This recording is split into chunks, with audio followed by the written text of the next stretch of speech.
So today we are talking about the T app, which is basically like Yelp, except instead of rating restaurants or businesses, you're rating men. The concept behind the T app is simple. It's a place for women to warn each other about the men that they come into contact with. So the idea is that you download the app. First, you have to submit a selfie, and you used to have to submit a driver's license to make sure that the selfie matched the driver's license. But the idea is that you're proving that you're a woman. It's a woman-only app. So you submit the selfie, you get approved to the app, and when you scroll, you basically see photos that people have posted of men, and women are basically either asking if other women have information on these men or they're giving information. So they're like, I dated this guy and this is what it was like, or be careful about this guy, or I'm about to go on a date with this guy. Does anybody know anything about him? And I can I'm kind of interested if any of you were on the T app, because it is one of the most popular apps in the US right now. And for the past couple weeks, it's been in one of the top 5 spots of the free app chart on Apple. So it's been very popular. And T is not the first service that has allowed women to do something like this, but it is definitely the most popular. So the app is free, but there is a $15 subscription option where there are kind of advanced services. So that subscription option unlocks things like phone number lookups, which the website is to check for hidden marriages, background checks, which it says is to uncover criminal records, and reverse image searches, which it says is to catch catfish. So the app was launched in 2023, but it was kind of this underground, not super popular thing until last week when it became wildly popular and it shot to the top of the app charts.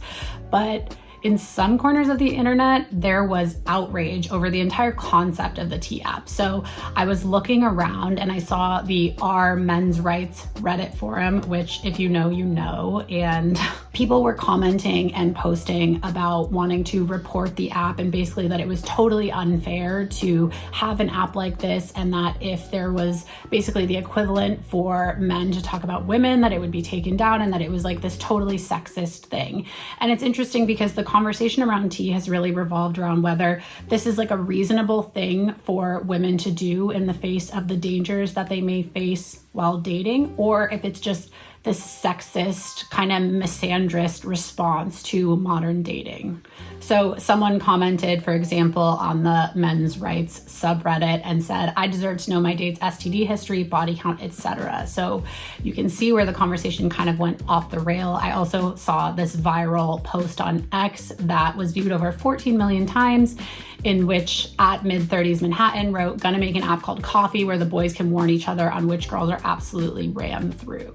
I talked to some of the users of T to ask them why they were on the app. So I talked to Leanne, who was 35 and single in New York City. She said that she had had some really poor experiences with men in her past, so she thought she would download the T app to hopefully avoid repeat experiences like that in the future. She even thought about posting about some of those poor experiences. She was worried that even though the T app is anonymous in nature, that if she wrote the details about what had happened between her and these men, that they would be able to figure out who had written it. So this is also brings up an interesting point. The app doesn't allow screenshots. I actually downloaded it and I was trying to screenshot it to see what would happen, and the screen just totally turned black. But it seems that men have still been tipped off to their appearance on the site. So again, on Reddit and other places, I saw where men had posted about other women telling them that they had been posted on the app.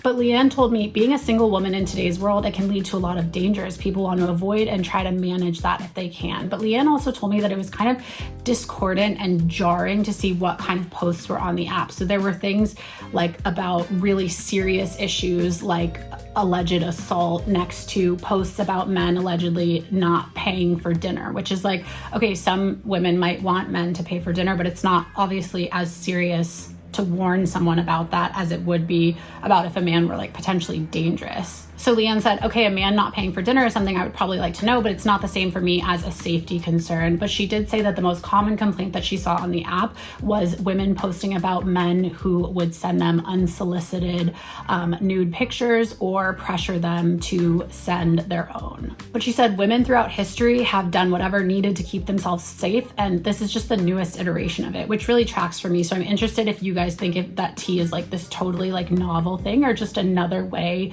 of women trying to keep themselves safe. But this is something that I heard from users over and over again, that like what they thought the T app would be, which would be like warning them about men. They seem to think that they were going to be warned about like serious things, right? Like I also talked to Sasha, who is 34 years old, and she said that she was scrolling through the T app expecting to see like this man was acquitted on charges of hitting me, or like he was abusive in some way, but instead she was seeing things like, oh, this man is a workaholic or an alcoholic, which is like, okay, not great maybe for a possible dating partner, but like she wasn't sure that that like rose to the level of having to like air that out to the public, you know? And there also seemed to be no verification about what people were posting on the app, which Sasha thought was really interesting because like I said, you have to submit a selfie to prove that you're a woman. So there is verification of the users, but there's not verification of the information that they're posting. This is what people are using it for. And then there was the backlash against the app, right? Like there was the men's rights groups and even like other groups that were just like,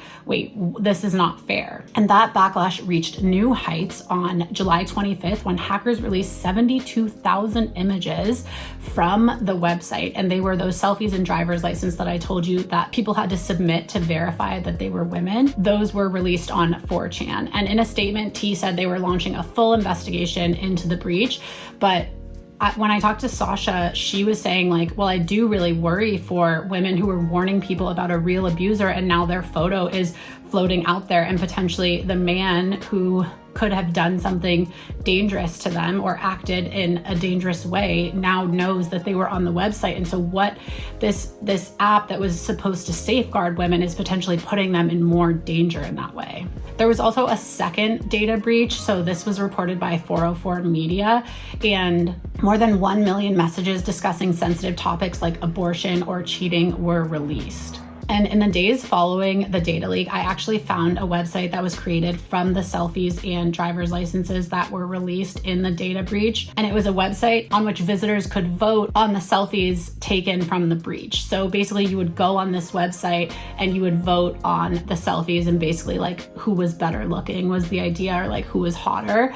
And the website, I'm not gonna link to it or anything, but on the website it says click on the FOID you prefer, and FOID is an abbreviation of femoid, which is a derogatory term for women used in incel communities. There was even a live ranking of the top 50 and bottom 50 selfies that were being voted on, and it was like would live refresh when people would vote. It's also unclear how inclusive the app's view on gender is. So it's not clear whether trans women would be accepted into the app. And there have been reports of trans women being rejected from the app, which has ignited accusations of trans exclusionary feminism. One trans woman I found commenting on Reddit said that she was going to wait until she was on hormones for a while to submit her selfie to try to get into the app. I did reach out to T for a comment, but a spokesperson said that they were currently in the midst of an active investigation and could not comment at the time. So it's also interesting because even though T requires verification that you're a woman, there's obviously ways around that. I talked to this man named Les who signed up for the app using a selfie of his partner and her driver's license, and he said that she consented to that. They searched through the men in their town trying to see if any of the guys that they knew were on the app and that women were warning each other about them, and they didn't find any of their friends, which made them feel good.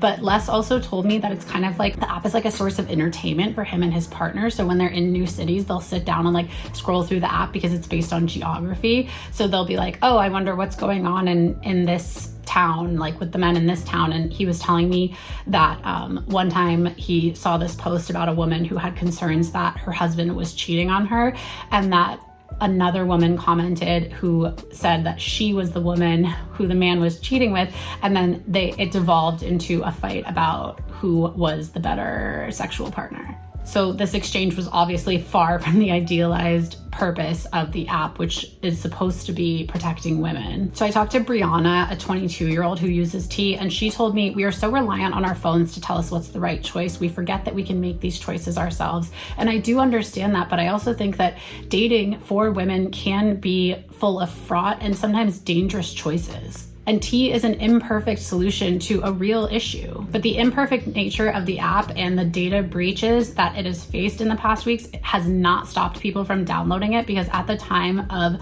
my writing this story, it was ranked the 3rd most popular app on the free app section. But if you have been on T, if you have been talked about on T, or if you have thoughts about this, I want to hear it. I want to know why you think T has become so popular and what it says about modern dating that this app is so popular. And if you're interested in videos about internet culture, deep dives like this, make sure that you subscribe and hit the notification bell so you don't miss my next video.